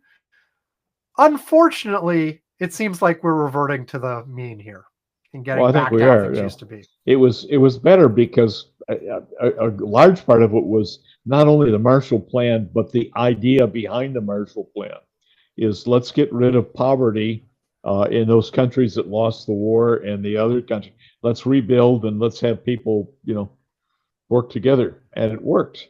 Yeah, well, and I mean the key to the Pax Americana or whatnot after World War II was exactly what people keep talking about as the liberal world order, or whatever they call it, the rules-based world order, was that you had a significant portion of the world, and we did have the sort of multipolar thing during the Cold War with the Soviet Union, and now more with China as well. But you had a fundamental international agreement that we were all better off if we weren't at war, and if we honored treaties and traded with each other and developed interdependencies. So, hey, we are so dependent on each other that any war would be disastrous for both of us. And so you get like the longest period of peace in Europe that Europe has seen ever, basically. Actually, majority of the world. Or at least since the Roman days. Yeah, there were small skirmishes going on over the place, but there was no major war. And the economy throughout the 50s, 60s, and 70s, and even into the 80s was really cooking along pretty well for the people on the bottom and the middle, much better than it had. And then gradually that began eroding, and we've kind of gotten away from that concept that if we are all eating well, then we're all pretty happy, aren't we? Right. Like, yeah, if you can get everything you need without going to war with anybody, then why would you go to war? Yeah. Part of the economy is if you build a tank, it costs you $10 million to build that tank. That tank does not produce any wealth. It doesn't make anything. All it does is tear up your roads if it drives down them and kills people and destroys wealth. If you build 10 semis, those 10 semis produce wealth and more than pay for their cost. So anything you put into munitions and warfare is lost to the economy ultimately. It's always there's a little boom at the beginning because people are getting to work and we're spending money and doing all that. But then later on, the factories are failing and everything's going to hell in a handbasket. Well, yeah. Wars don't produce wealth. Well, and here's the thing. That whole post-war order, rules-based international order, is the thing that Donald Trump and his people fundamentally don't believe in. They think it was bad. They think it was weakness. Because they believe in an oligarchy in which he wants to be a king, and that concept doesn't support. It supports liberal democracies. It does not support oligarchies. And it supports like the whole notion of it's fundamentally built on the idea of cooperation. And that's just a completely alien concept to Mr. Trump. So yeah, he's hell-bent on tearing down that order, regardless of the fact that actually led to all kinds of improvements for the world in terms of, reducing it doesn't solve everything. Certain people still got screwed, certain people still benefited, but all in all, it was a net positive for the world. Yeah. Over what had existed before, and what exists now. And it provided all kinds of protections that may not have avoided every negative option. Hell no, all kinds of bad things still happened every day, but it guarded against the worst options. And now he just wants to remove all those protections, and to hell with it. Let's go. If Russia wants to take over Ukraine, so be it. It's in their sphere of interest. I'm sure the same thing would apply. China wants to take back Taiwan, or for that matter, U.S. wants to take Greenland and Panama. Oh, God. It's all the same thing. It's like, if we want to, why can't we? And if we can, then of course they can on the things they care about. So we'll see. I think Donald Trump may actually be a little bit annoyed at this Iran thing because, like I said, he wanted to make a deal. He wanted to get his Nobel Peace Prize, but in the end, I think his general philosophy is going to be to wash his hands of it and be like, well, if they want to go at it, that's their business, not ours. Yep. And, we are defending Israel right now because there's a significant portion of, both parties in the U.S. actually who would be absolutely apoplectic if the U.S. didn't. Yeah. But yeah, I could easily see him say, you guys want to have a little war, have fun.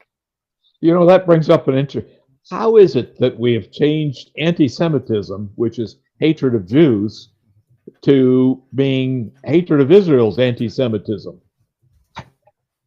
If I hate Italy, does that mean I'm anti-Pope because he lives in Italy? For God's sake, no. The Israeli government has not been a decent government for a long time now. That's got nothing to do with the Jewish faith. I certainly think that conservative Israelis have been intentionally muddying that line, and the Trump administration has been intentionally muddying that line as well. Yep. And going further than that, saying that being pro-Palestinian is automatically anti-Semitic, essentially, even if you're just expressing sympathy for the plight of the Palestinian people.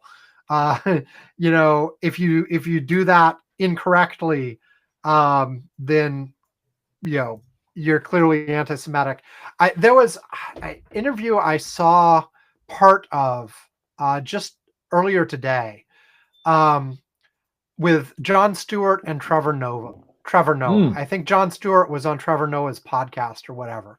And they talked about a bunch of things, but the clip I saw was specifically about Jon Stewart and how he feels about, as a non-religious Jew in America, how he feels about the notion of Israel and how they are positioning all of this, and how they are positioning the notion that not only that in order for a people to feel secure, they have to have an ethnically based homeland.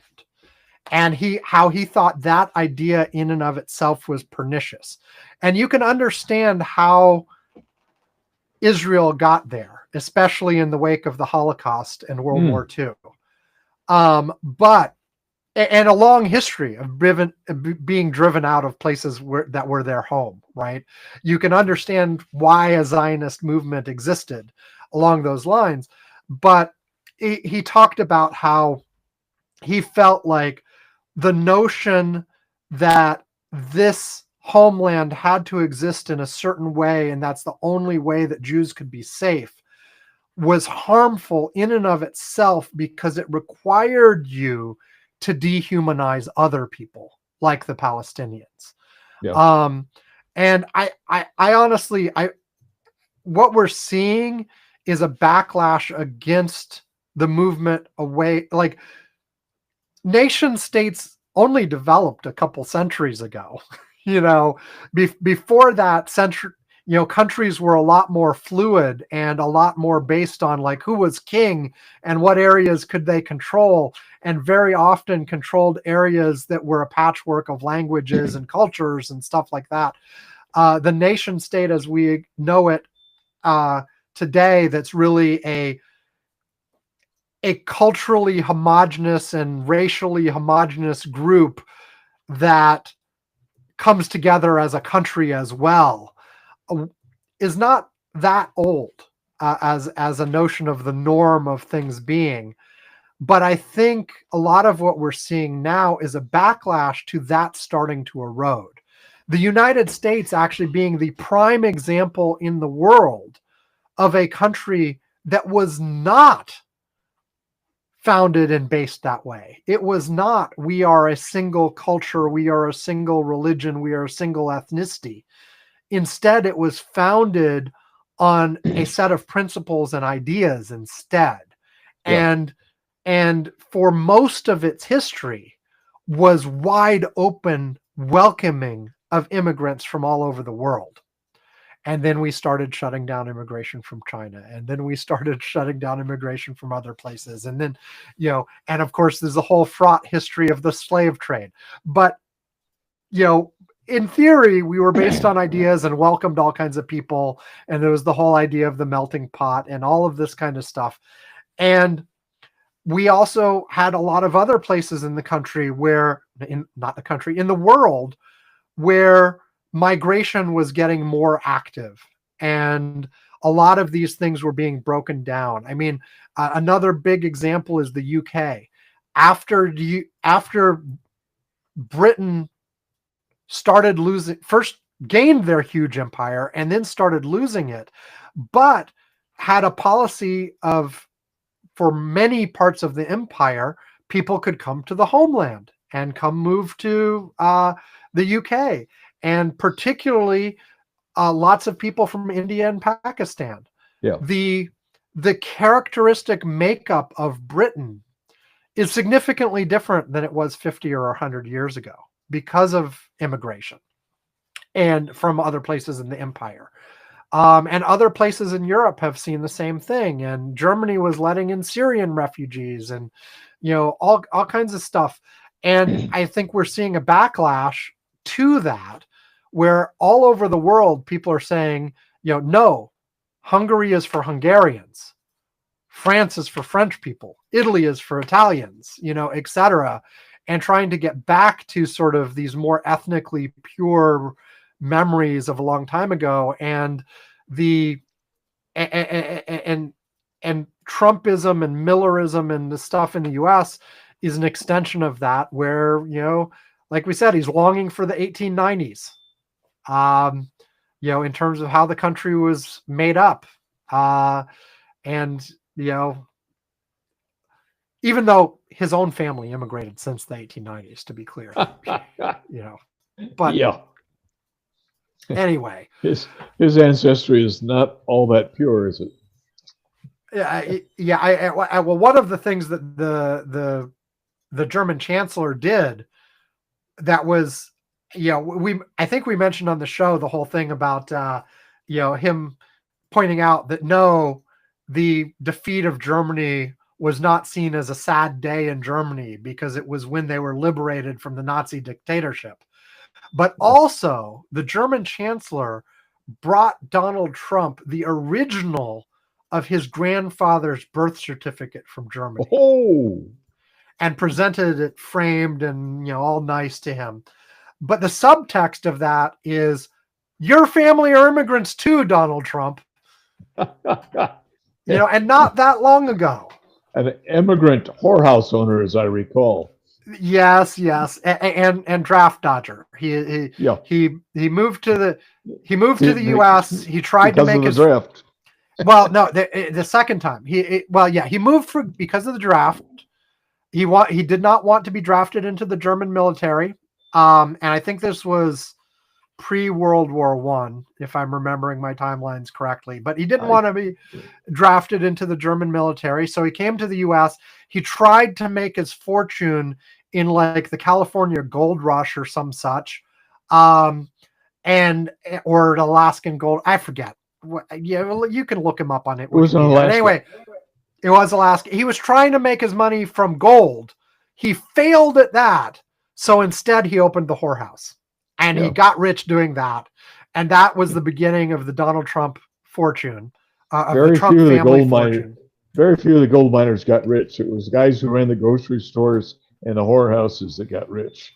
Yes, yes, and the traders who would buy the gold from the miners and then sell them to other people, and yes. As usual, the people on the ground aren't usually the ones who make the money in the end. Nope. Well, we're getting off topic. But anyway, and then he tried to go back to Germany, and the Germans wouldn't let him back in because he was a draft dodger and sent him back to the U.S. Anyway, we were talking about Iran, weren't we? How did we get to that? But I don't know. I think we're about done. Yeah, I agree. Let's wrap it up. Okay. Thanks for joining us at Curmudgeon's Corner once again. You can go to curmudgeons-corner. Yeah, you can go to curmudgeons-corner.com to find all the stuff, all the ways to talk to us, our archive of shows, transcripts of recent shows, all of that fun stuff. You can also go to our Patreon to give us money at various levels. You can get us mentioning on it is getting towards the end of the show. You can tell because I start flubbing my lines even more than usual. You can get us mentioning you on the show. You can get us ringing the bell. You can get a postcard. You can get a mug like Ed has in front of him at this very moment. Well, not like that one. That's a special one-off just for Ed. But you can get our regular Curmudgeon's Corner mugs. And yeah, what else? Oh, yes. At $2 a month or more, or if you just ask us, you can be invited to the Curmudgeon's Corner Slack, where Yvonne, Ed, myself, and various other people are throughout the week chatting, sharing links, all kinds of stuff. So, Ed, do you have something from the Curmudgeon's Corner Slack that you would like to highlight, or should I pick something? I figured you're going to ask that, so I went back and reviewed, and I found we had a fascinating discussion from one of the members who had received a advertisement for a prepaid cremation. Right. And we all discussed the advantages. And I pointed out that I'm anticipating being cremated because I think it'll prepare me for the afterlife if there is one. and another one of the members proposed that composting is the best way to go. But composting is expensive and it's not available everywhere. So my wife and I are going to probably go. We're going to end up in there's a veteran cemetery at Washington's Crossing where Washington crossed the Delaware. And, okay, yes, I'm very familiar with the place. I used to live very close. We'll end up in there in some ashes from us. Okay, I was going to say nice, but I'm not sure that it's nice per se. I would rather see you in this form than that, but Hey, what the hell? But under the circumstances, when you think of the various things to do, yeah, I mean, I don't know. I'm one, like, I've thought for the most part, like, I'm not going to be there. So whatever works for my family, That's exactly right. Yeah. And I don't have too strong opinions. I guess I feel like it would be nice to have some sort of physical place where family could go to remember you. But then I also think, well, realistically, people don't actually visit those spots all that often. They can remember me from anywhere. Yep. My my mother's family has a plot in Vermont that's up on a hill. It's a cemetery up in a hill outside of a very, very small town that has a great view and has like generations of people there. My mother has indicated that's where she wants her ashes when she goes eventually, hopefully not anytime soon. She's doing really well, by the way, for anyone who cares. She isn't cleared to drive yet, but everything else seems fine at this point. They're waiting for the numbers of representing the pressure in her skull or the amount of fluid in her skull to get down below a certain level. It's way down from where it was, but not at whatever level their goal is. So they're just watching it for another month. Anyway, she wants to be there. And I've thought a few times, I like that place too. I've visited it a couple times. It's very nice, very calm, nice view, blah, blah, blah. I wouldn't mind being there too. But then I also think my family lives in Seattle. Why would I put that in Vermont? Like they would never ever go, but I don't know. But for the most part, I think the answer is whatever works for my family. I won't be there. You guys decide what works for you. And there are people who do all kinds of weird things, like have the ashes baked into some sort of object they keep with them. Do all kinds of stuff that I've seen people consider or do. That seems a little over the top to me. I mean, what was it? Jeremy Bentham, the famous philosopher who just had himself stuffed, and you can still visit him in a cabinet at the University of Oxford or something. Oxford or Cambridge, one of those. What was it? Was it Bentham? Let me. Now I have to check. Jeremy. Of course, I can't spell it. Jeremy Bentham body. Oh, yes, it is. There's pictures of him. Let's see. It's at learn about. Okay, here we go. I have to read this summary. Yes, if you just Google Jeremy Bentham's body, you will immediately find pictures of him. He is still He is on display at the Student Center at UCL, which is University of Central London, something like that. I have to check that too. University College of Leeds? University College London. University College London. And he is stuffed and on display in a glass case in the Student Center at University. I would never do that to my future generations. I mean, this was his specific request that this is what would be done with him, and they have honored him, and you can go visit him to this day. So, well, our intent has been to make things as easy as possible for the kids. So we've actually prepaid everything with the local mortuary here. So all they need to do is call them. They come pick up the body, burn it, and then they can take it on up to Washington Crossing, which is only about 25, 30 miles from here. So a quick additional note on Jeremy Bentham. They note that what is in display is his stuffed body, but a wax head of him.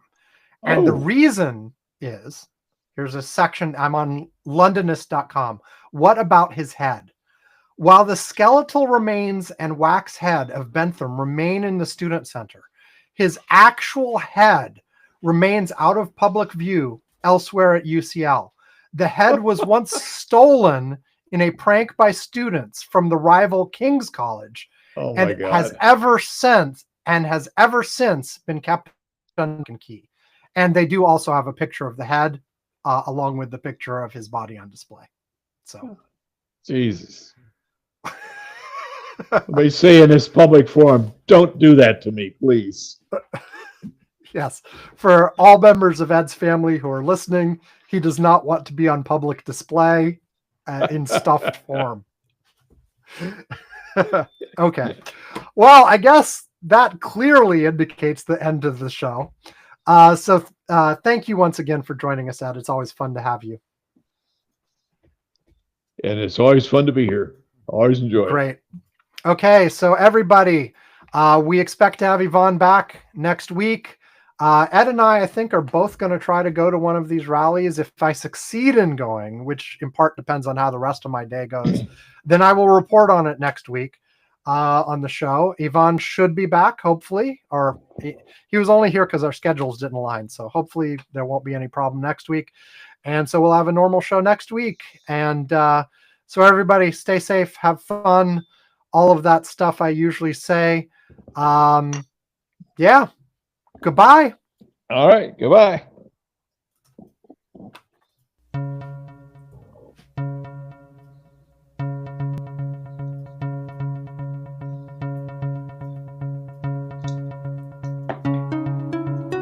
Wait to hang up until I tell you.